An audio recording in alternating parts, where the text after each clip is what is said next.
Bruce joins us from a Holiday Inn.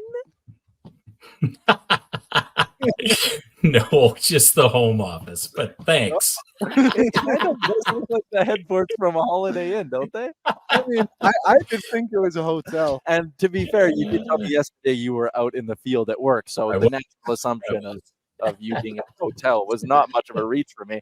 Bruce, excited to pick your brain about the offer sheet drama for this week. I'll start with just the simple one and the easy way to start this. What was your initial reaction when you saw the news come down the pipe?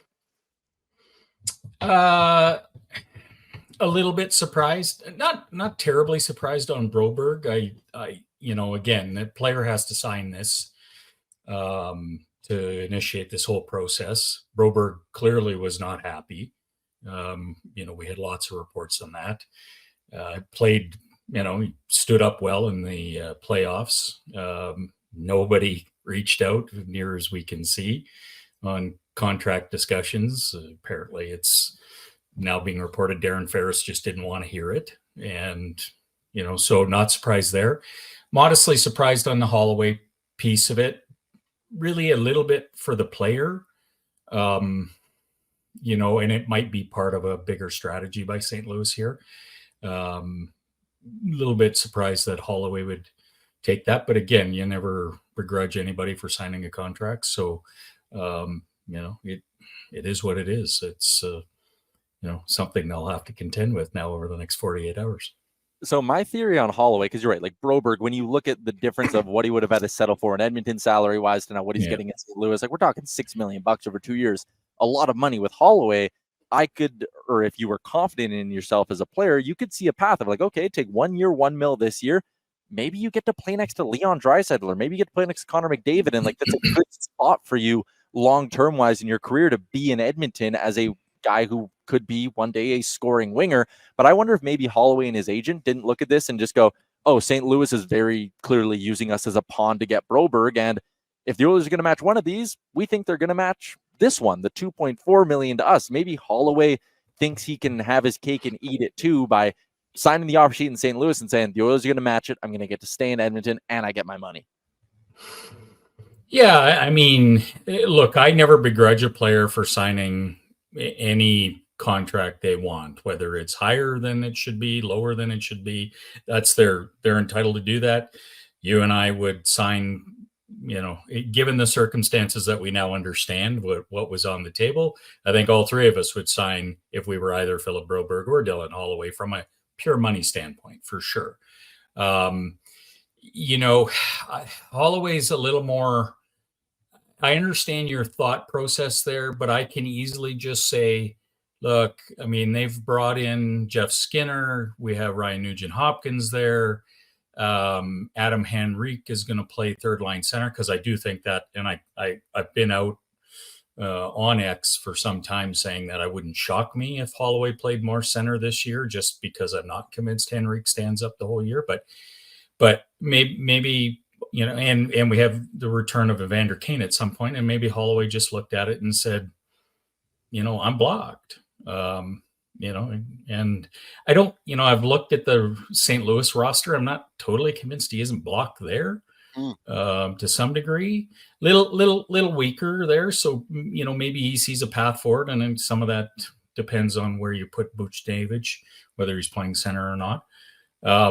Broberg makes all kinds of sense. Like he may get first pairing minutes there. But yeah, Holloway's a little bit more surprising to me.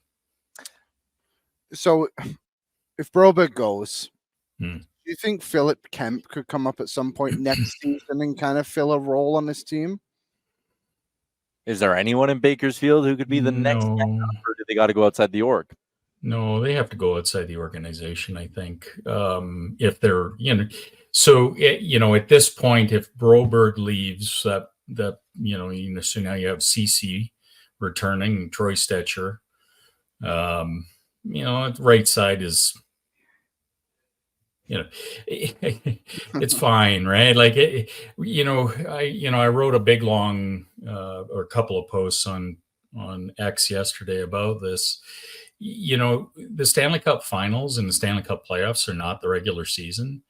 And so I get that everybody wants to look back at the poor start they had last year, but a lot of that was goaltending, bad luck, and an awful penalty kill. So if you're the manager of the Edmonton Oilers and you go into the season and say, look, we think the goalie is sorted and we know the penalty kill is at least substantially better, we're probably going to be okay on the roster deployment on defense, with say a Bouchard, CC, Stetcher down the right side, something like that. And we can work towards improving that over the year. Because the regular season's softer and it's regular season slower. You're not playing Florida 7 times, right? So I can see that logic there. And so I'm not sure you need to go chase something right away. I got to be honest with you. I haven't looked that hard at who might be there at, call it, around trade deadline. A lot of trades were done earlier this year, which I think is interesting too. But if Sean Walker goes for 2 seconds, and I'm not saying there's another Sean Walker out there, but if that type of trade presents itself, boy, having the cap space and the extra second isn't the worst thing in the world. Yeah, I wrote on the site a couple of the pending UFAs that are right shot defensemen, and it was Burns and Ekblad. They're on contenders. They're not shaking loose. And then it was Larson, Yokoharu, Neil Pionk if Winnipeg falters. So there are a couple of names out there, but you're gonna have to wait till the deadline to get them. Does either a Tyson Barrie or Justin Schultz scratch any sort of itch for you? No. No. It just, you're getting slower, you're getting smaller. They replicate some stuff that you already have there. Just play Stetcher. Yeah, just play Stetcher. I think, honestly, on that note, I really do think, assuming he's healthy, and it sounds like he is, I think Oiler fans are going to be surprised. He plays a tenacious style of defense. He defends blue lines well. And the big thing is he makes an excellent first pass. He really does. And so, again, is this somebody you want to put a lot of high leverage minutes on in the Stanley Cup Finals? No. In November against San Jose? Yeah, all day long. So I think they can afford to be patient here if they go down the path of not matching. Yeah, you don't have to be good today, do you? You have to be good on March 8th or whenever the deadline is. So that's when you need to be ready to go. Well, they're good, right? They're going to be look at their division. Their division's horrendous. And in my opinion, Vegas got worse. I really don't know what to make of Vancouver's moves. I'm not sure there is a lot of pressure on them to do anything at the outset because their good is going to be better than most of the division, I think. Yeah, I think LA got worse too. Yeah, they're going to have a lot for sure. They should. We should actually be thanking Darren Ferris. Yeah, we should, because he made LA sign Joel Edmondson. Yeah, that's a good point. Darren Ferris giveth, he taketh away. So what's your best guess here for how this thing plays out on Tuesday? Or maybe I should ask you that. If you were at the seat, would you be trying to dump CC for free? And if you can't do that, you just don't match? What do you think the strategy and the play here is from Bowman and company? What would I do? I think most about matching Holloway and walking from Broberg. And my rationale for that is I really don't like the age or, quite frankly, the pace at which the forward group is going to play this year, caveat a couple of people. And so Holloway helps that. I think Holloway can move up and down the lineup in a lot of roles. He didn't play any penalty kill this year. I think you'd be shocked to see how good of a penalty killer he's going to be. So I think his versatility is something they could really use, his physicality and his youth.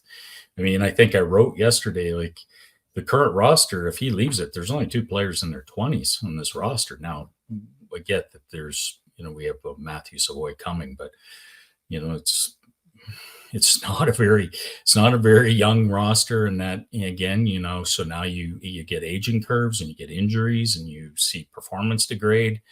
I think he's important. Broberg, I think, is important. You have Matthias Ekholm at 34, a couple of years away from UFA. Potential his play degrades.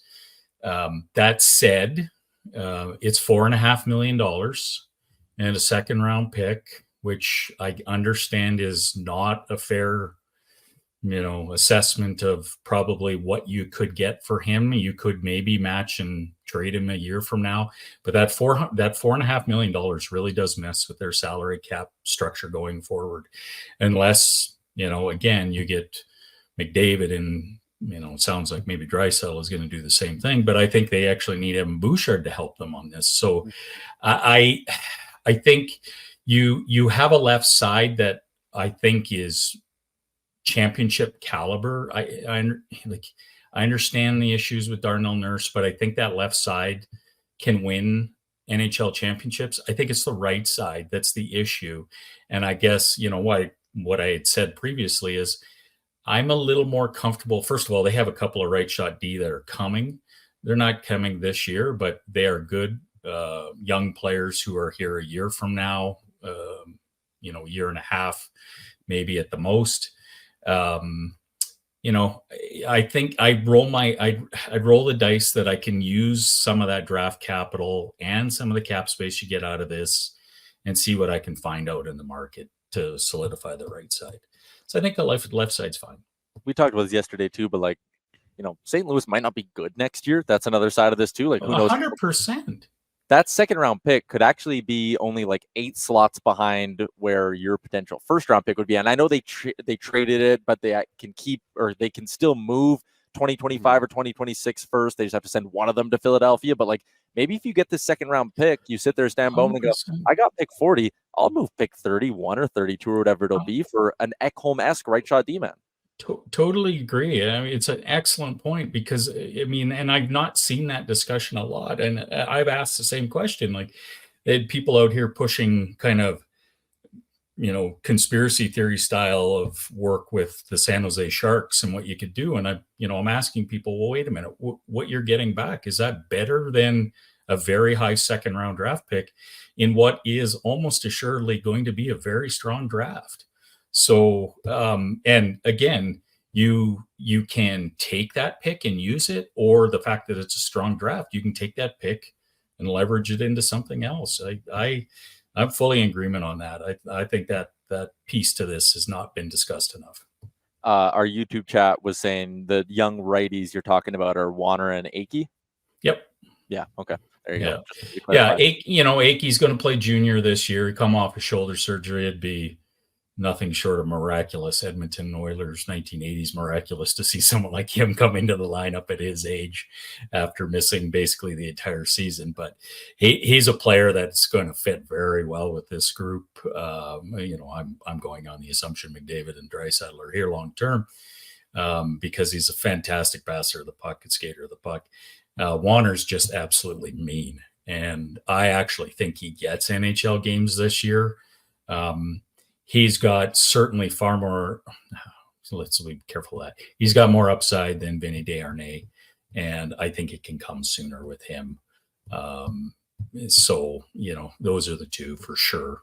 Do they fill the issue that we're going to have out of the chute? No, they don't. Okay, before we let you go, because this will probably be the last time we have you on before this news drops, because I'm assuming it's dropping soon, your Draisaitl prediction. What's the deal? 8 times 14.5. Whoa, 14.5? Yep. Those Germans drive a hard bargain, I guess. All right, Bruce. What do you think the number is? 13.5. I think 13.5. Okay. I think you'll a little bit lower than we think. You're better GMs than I am. I hope. Bruce, appreciate your time. Sorry for calling your home office a Holiday Inn. It might have been. They're decorated very nicely. Very comfortable. That's right. My investors stayed at a Holiday Inn this week, So, well, what does that tell you? Yeah, sure. We're going to end that conversation right there. Bruce, thank you for your time. We'll chat with you in a couple weeks. Thanks, gentlemen. Good luck next week. What's up, Nation citizens? If you like that video, then you need to be subscribed to the Oilers Nation YouTube. Podcasts, live shows, exclusive interviews, and analysis. Everything you need from your favorite voices at Oilers Nation. And you don't want to miss any of it, so hammer that subscribe button.